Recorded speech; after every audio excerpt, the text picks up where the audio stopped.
72 ঘন্টার মধ্যে আমি তেল পাইনি। যে কোনো মুহূর্তে দেশের সব পেট্রোল পাম্পে ঝুলতে পারে তালা। এটি কোনো নিছক গুঞ্জন বা গুজব নয়, বরং এক ভয়াবহ এবং আসন্ন বাস্তবতার পদধ্বনি। হররুজ প্রণালী বন্ধ এবং ইরান কেন্দ্রিক যুদ্ধের জেরে বিশ্ববাজারে তেলের সরবরাহ কার্যত খাদের কিনারায়। আন্তর্জাতিক জ্বালানি সংস্থা IEA বাজার সামলাতে জরুরি মজুদ থেকে 40 কোটি ব্যারেল তেল ছাড়ার ঘোষণা দিয়েছে ঠিকই, কিন্তু আসল সত্যটা অত্যন্ত রূঢ়। এই বৈশ্বিক মহাবিপর্যয় কেবল তারাই টিকবে যাদের মাটির নিচে জমানো আছে বিশাল কৌশলী মজুদ বা স্ট্র্যাটেজিক রিজার্ভ। আমেরিকা, চীন বা ইউরোপের মতো পরাশক্তিগুলো বোকা নয়, তারা জানত এমন একটি দিন আসবে।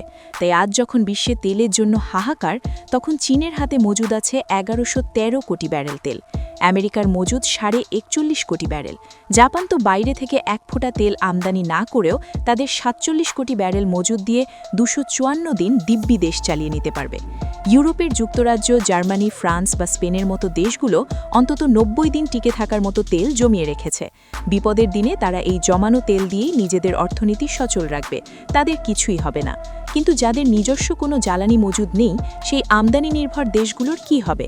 রূঢ় সত্য হল, দীর্ঘমেয়াদী ভূ রাজনৈতিক দূরদর্শিতার অভাবে বাংলাদেশ এখন এই আসন্ন পতনের সবচেয়ে বড় উদাহরণ হতে যাচ্ছে। বিশ্ববাজারে যখন সরবরাহ বন্ধের শঙ্কা, তখন আমাদের দেশের ভেতরের চিত্র চরম অরাজক এবং ভয়াবহ। জ্বালানি ঘাটতির কারণে পেট্রোল পাম্পগুলোতে আক্ষরিক অর্থেই শুরু হয়েছে লুটতরাজ। রাতের আধারে সংঘবদ্ধ জনতা আর মোটরসাইকেল চালকরা পাম্পে হামলা চালাচ্ছে, জোর করে তেল মজুত করছে। পরিস্থিতি এতটাই মার্মিক যে মুমূর্ষু রোগীর অ্যাম্বুলেন্সের তেলটুকু ছিনিয়ে নেওয়া হচ্ছে। ন্যূনতম নিরাপত্তা না থাকায় আতঙ্কে পাম্প মালিকরা যে কোনো সময় সারা দেশে জ্বালানি সরবরাহ পুরোপুরি বন্ধ করে দেওয়ার চূড়ান্ত হুঁশিয়ারি দিয়েছেন। চলমান এই বৈশ্বিক সংকটে কার সামরিক বাহিনী কত বড় তা দিয়ে দেশ টিকবে না, টিকবে তার জ্বালানি মজুত করার কৌশলী সক্ষমতা দিয়ে।